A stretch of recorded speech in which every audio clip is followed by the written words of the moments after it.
A whirlwind romance in half an hour here on BBC4 after Concorde shakes the world. The world's first supersonic passenger plane was a technological leap forward and beckoned a revolution in travel, but only if it could reach its key destination. Based on eyewitness accounts, this is a dramatization of events as they happened on a day that shook the world. It's 1977. In Tenerife, 574 people die as two jumbo jets collide at Las Palmas Airport. Elvis Presley is found dead at his home in Memphis, Tennessee. Egypt's President Sadat becomes the first Arab leader to make a state visit to Israel. And at Toulouse Airport, the world's fastest airliner is standing idle beside runway 15.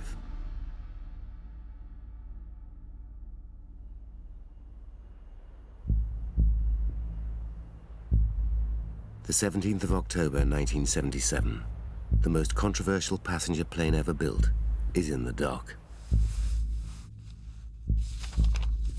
The Supreme Court in Washington, D.C. is deciding whether this triumph of European technology can land at America's busiest airport. France's leading test pilot, Jean Franchi, is standing by for the most important flight of his career. 17. And British Airways pilot Brian Walpole is marking time while Concorde's odds are weighed up in America. If the Supreme Court says yes, it could result in hundreds more Concordes flying commercially in the decades ahead. If it says no, the most expensive passenger plane ever built will become a museum piece overnight. Concorde has already proven its supersonic credentials.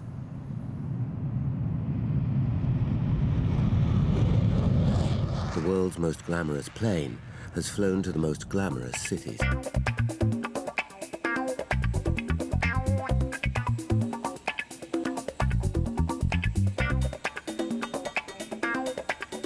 But none of them will ever make it any money. Only one city has sufficient millionaires per square mile to keep Concorde in the air. It's the route Concorde's been designed for: New York. Of all the world's flights, 3/4 cross the Atlantic, and of these, almost half touch down in the Big Apple.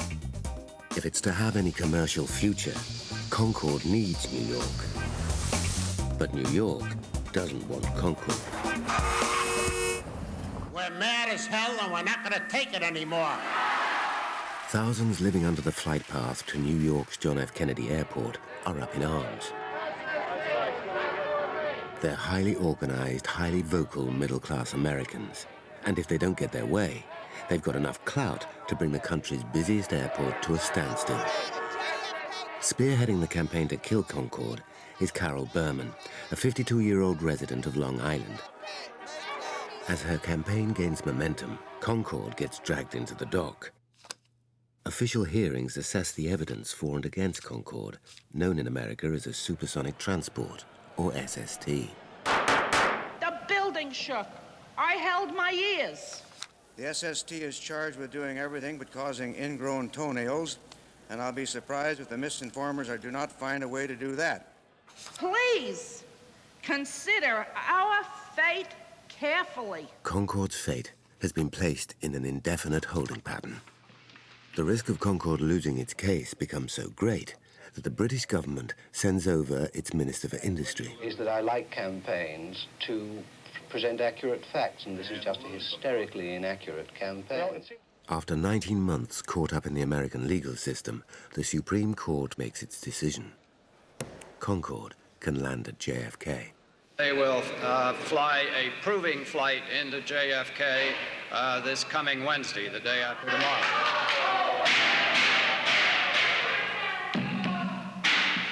Okay, that's not going to stop it.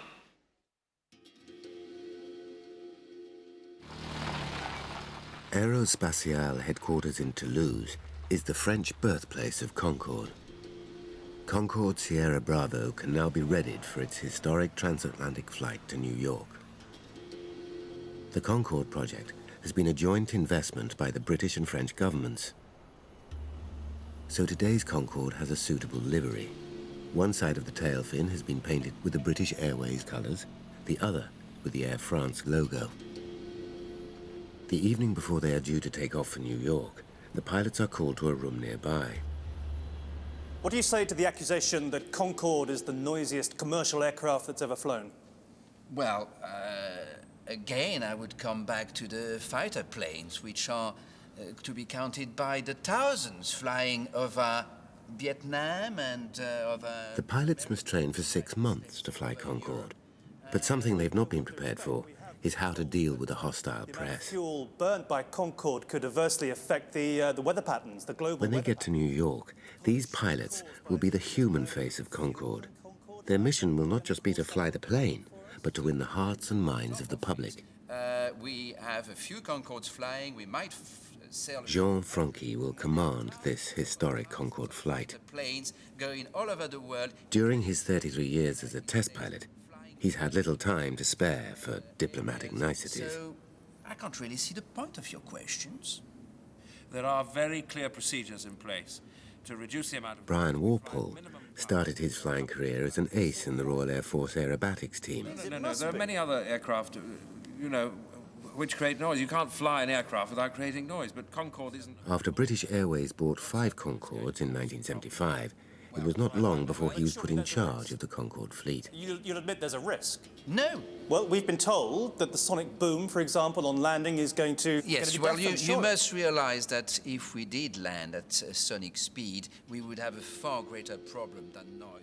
Concorde seems to be polarizing opinion like no other aircraft in history. On the approach... What about the accusation of... False accusation. Where are the proofs? No, I think you'll find that's not true at all. Pollution in the upper atmosphere. No, it's been extensively tested. With the respect, we have been told that the amount of fuel burnt... Some newspaper stories have blamed Concorde for everything from the melting of the ice caps to the unusually cold winter of 76-77. Drove a herd of cattle off a cliff in Switzerland in 1968. What was the cause of the... 1968. It wasn't the Concorde. Concorde's just a plane for the rich, isn't it? These people are movers and shakers. They're people who are going to bring prosperity to New York as well as to Europe. Thank you, gentlemen. Well done, gents. Thank you. The grilling has not been conducted by a journalist, but by a PR man from the British Airways press office. And sorry about the lights and everything, but we just wanted to make it as realistic as possible for you. Now, we think there'll be about 500 of them baying for Concorde's blood tomorrow, so... Tomorrow's Concorde flight to New York will culminate in a huge press conference. Easy on the references to Vietnam, things like that. We don't want to antagonise. Although I did like the way you dealt with the red herring I threw in about the sonic boom on landing. Very good. Now, we've got a selection here of the press coverage we've been getting in advance. 1,500 cars disrupt traffic to protest at SST. SST airplane of tomorrow breaks windows, cracks walls, stampedes cattle, and will hasten the end of the American wilderness. Just go there. To win over a skeptical New York public, the pilots will need every bit of help they can get. Oh, Brian, just a word before you go. Tomorrow night is the final of the World Baseball Series, the LA Dodgers against the New York Yankees. Right. You can use it to break the ice. Oh, yes, good idea. Yeah, okay. Yeah, I'll see what I can do. All the best to you. All right, thanks very much. Stadium over in the West Bronx tonight. It's the big one between the Yankees and the Dodgers. Around 7. Go Yankees! Well, I'm having 3,500 miles across the Atlantic, protest leader Carol Berman is making preparations to meet Concorde. White suits for the biggest hit of the summer. It's the Bee Gees and Night Fever. Not again. Yeah, I know it's a little early, but, you know, I'm woken up super early these days anyway. Having lost the court case, some protesters, Carol knows, are considering desperate measures to keep Concorde out of their backyards. Well, beat this. This assemblywoman rang me yesterday. Yeah, she had this idea. We take a bunch of kites. Yeah, kites. We fly them over the landing approaches at JFK. Yeah, well, I know, but, you know, Across the Atlantic in Toulouse, it's the night before Concorde's maiden flight to New York. If Concorde's arrival is not met with approval, the £2 billion project will be doomed.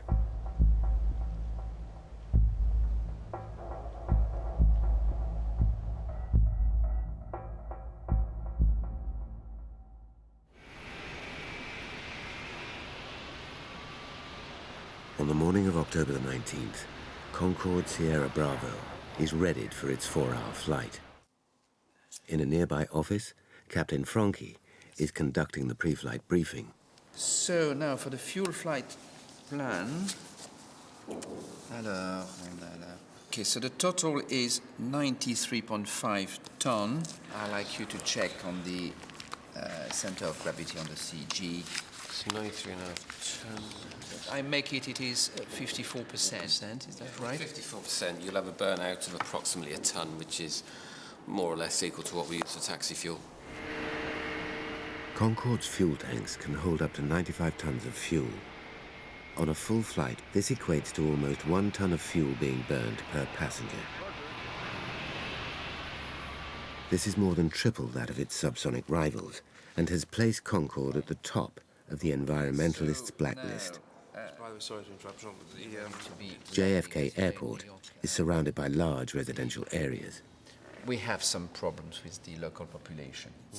Concorde's battle for the hearts and minds of New Yorkers will rest above all on one thing. What disturbs them most is noise. 3,500 miles across the Atlantic, New York is 6 hours behind French time. Carol Berman has been living in her house for 22 years. When she moved here in 1955, every hour, 9 planes landed. Now, this has risen to almost 30. The prospect of supersonic planes, also using JFK, is too much for local residents and has set them on the warpath.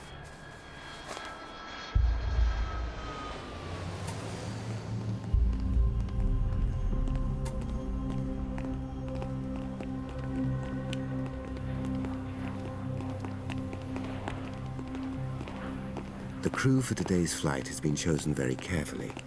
2 are French, 2 are British. They've been briefed to expect a hostile reception.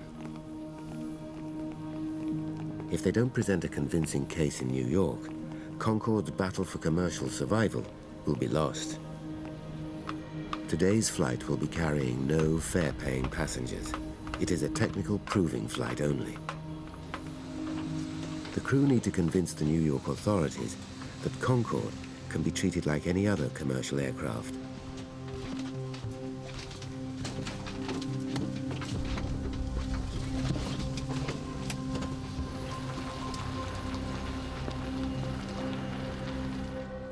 Before start, checklist, please. Master CBs, set, cockpit. Concorde's flight deck is crammed with the latest microchip technology. Complete. Oxygen. More than 100 items need to be checked and cross-checked before the engines can be started. Control inverters. On. And anti-stall systems. On.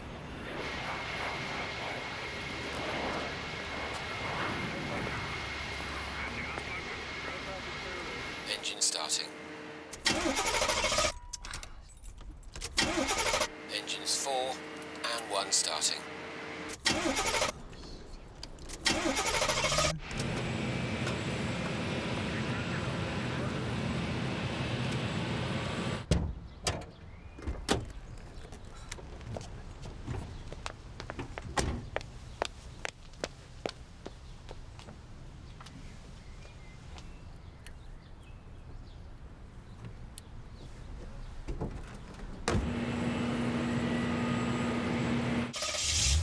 Carol Berman finally sets off to organize opposition to Concorde's landing.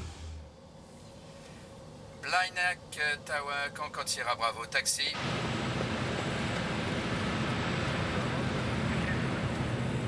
Roger, Sierra Bravo.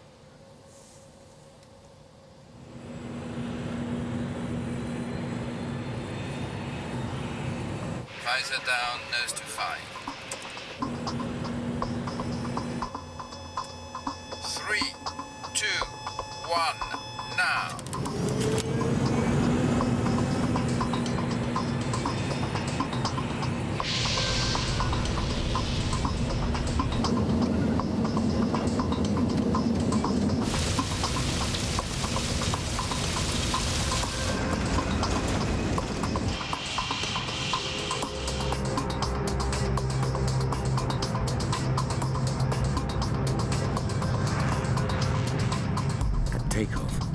Concorde's 4 Rolls-Royce engines have the same power as 6,000 family cars.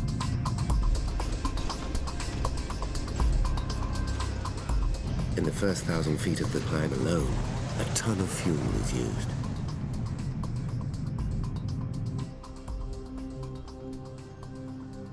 Five minutes after takeoff, Concorde leaves to lose airspace. Concorde Sierra Bravo. Toute la France est avec vous. Merci Blagnac, merci la France. Au revoir.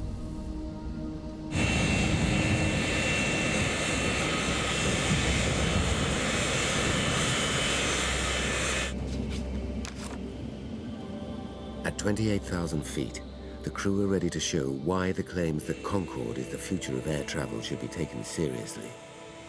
Subsonic airliners reach their maximum speed at Mach 0.80, far short of the sound barrier. But Concorde is still warming up at these subsonic speeds. It's the world's only supersonic airliner. To create enough power to punch through the sound barrier, afterburners known as reheats are required. Although these use up more fuel, they increase the thrust by 25%. Inboard reheats. Selected. And saved. Outboard reheats. Selected. And saved.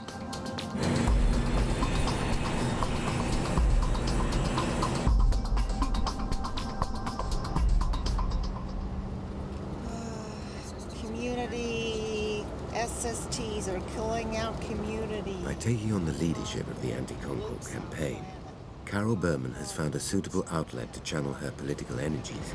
SSTs are not for me. Make love, not noise. No. She and her fellow protesters have come up with a novel way of turning their cars into weapons of mass civil protest.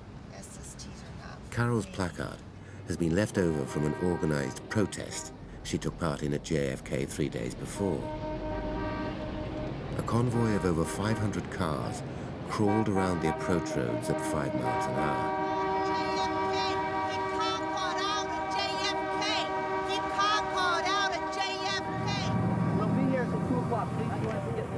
This was the latest in a series of drive slows that has brought traffic using JFK to a virtual standstill. But these drive slows have done nothing to block the plans being made for Concorde's arrival.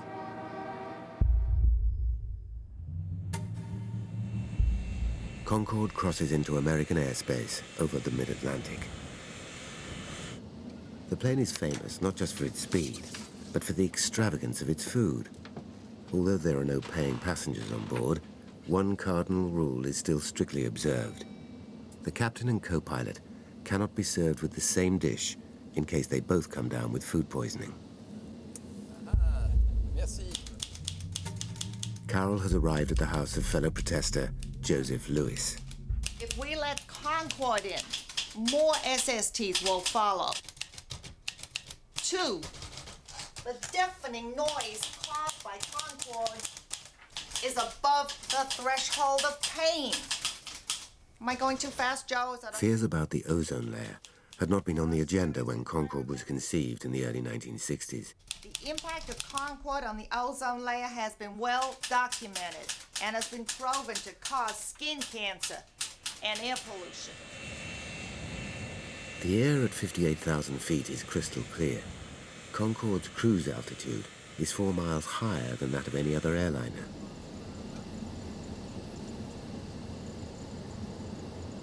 From this vantage point over twice the height of Mount Everest, the crew has a clear view of the Earth's curve on the horizon 300 miles away.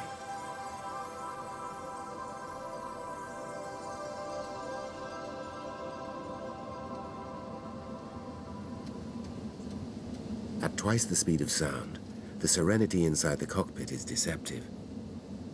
At 1,300 miles an hour, Concorde is traveling 10 miles an hour faster than a speeding rifle bullet. C'est l'heure du café, là.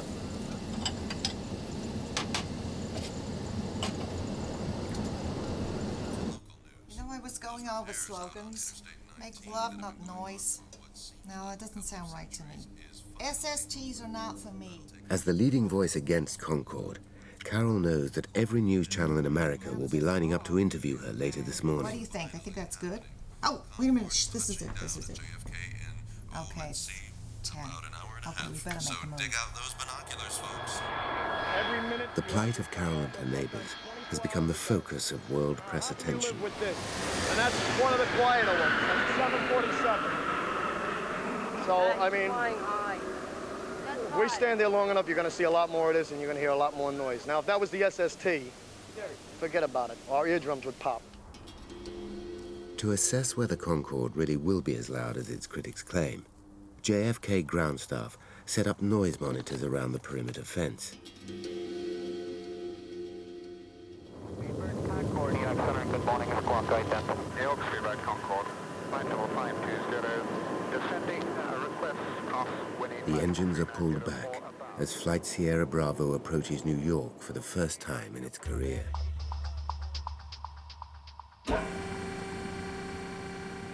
The visor and nose are lowered to improve the pilot's visibility on the approach.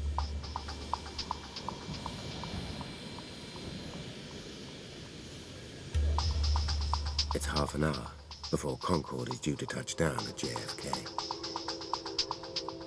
In the corridor outside Hangar 17, security for the upcoming press conference is unprecedented. A hardcore of protesters has threatened to gatecrash the event. With hundreds of extra police drafted in for the day, Carol Berman can't get any closer than the perimeter fence. Okay, we want a lot of noise. Dozens of helicopters have been hired by journalists to give them a bird's-eye view of Concorde's landing.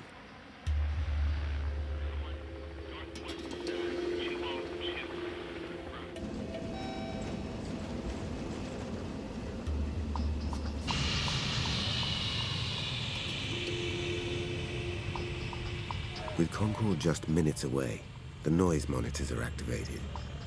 If Sierra Bravo's decibel count registers too high, it may be banned from all commercial operations to JFK.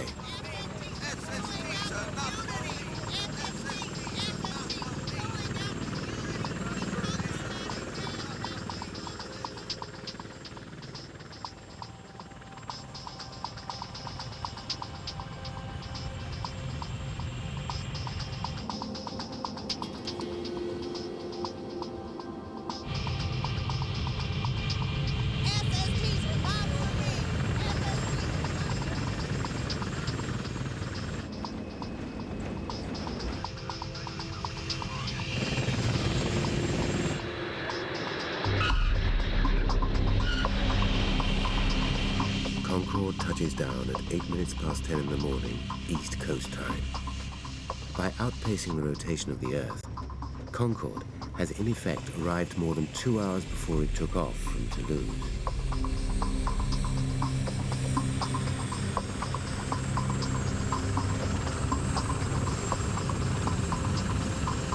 What did you think of the Concorde landing? It was like a vulture, you know, pouring down black acrid smoke on our communities, polluting the atmosphere. It was an awesome sight. It was like it was like a big bird swooping down.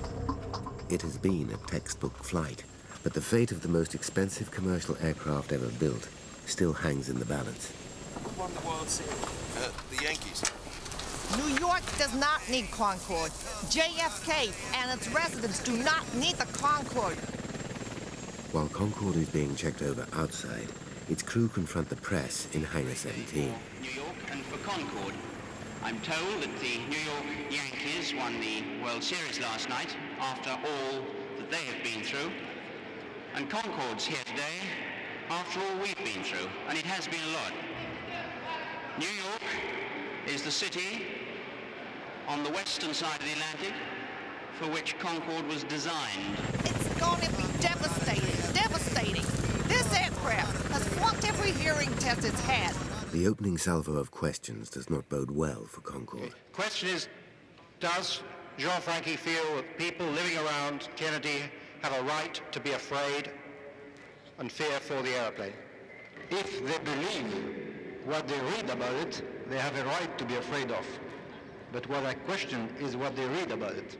It's gonna ruin our city. You know, we don't need the Concorde. JFK doesn't need the Concorde. The people of New York don't need the Concorde. The average speed, therefore... While the flight crew face a barrage of questions, Concorde's PR team execute their master plan to let the plane and its media critics stand face to face. We'll stop the talking for just a few minutes till they put the airplane in and turned off the tractor.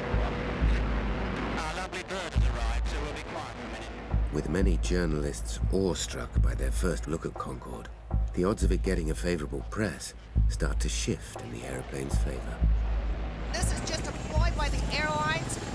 Well, the press is still interested, and it's all gonna change. Now backed by Concorde, the mood among the flight crew becomes more confident. Well, it's about the 600 landing I've done on the aircraft, and it looked like all the others. And the runway looked like a runway to me.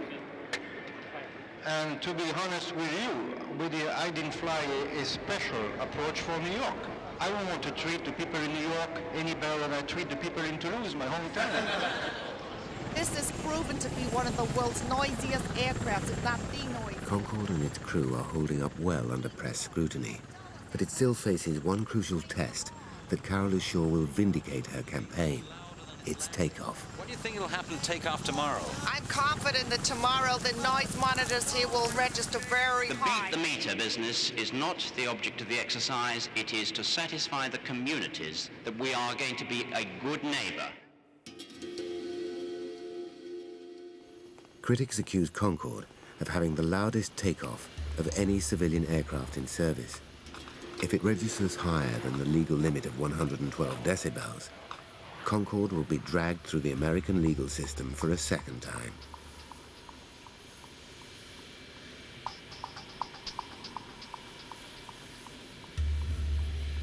But even when Concorde's afterburners are activated, the noise monitors are not even triggered. Concorde finally passes its New York hearing test, silencing its critics.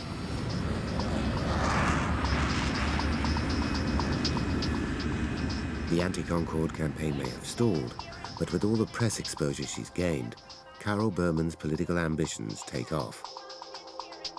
In 1979, she's elected to the US Senate.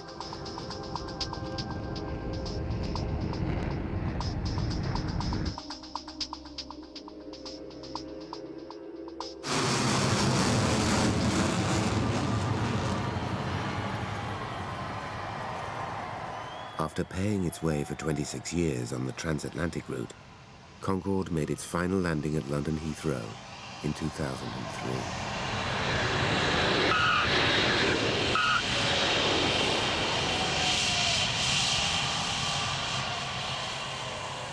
With this revolutionary aircraft destined to become a museum exhibit, all hopes of future supersonic civilian flight remain grounded. For the time being.